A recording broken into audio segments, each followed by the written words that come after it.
कधीकधी आपल्याला निसर्गाचा अनोखा चमत्कार पाहायला मिळतो जो सगळ्यांचं लक्ष वेधतो। नाशिकमध्ये नुकतीच अशी एक घटना घडलेली आहे। नाशिकच्या इगतपुरी परिसरात निसर्गाचा अनोखा चमत्कार पाहायला मिळाला।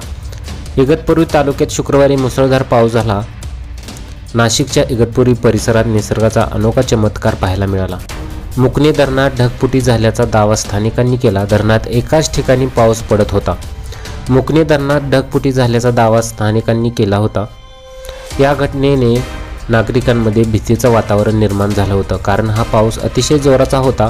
हीच घटना नागरी वस्तीत घडली असती तर मोठा अनर्थ होऊ शकला असता। या घटनेचे काही व्हिडिओ सध्या सोशल मीडियावरती व्हायरल झालेले आहेत। सध्या सोशल मीडियावरती हा व्हिडिओ प्रचंड व्हायरल झालेला आहे। ट्विटर अकाउंटवरती हा व्हिडिओ शेअर करण्यात आलेला आहे।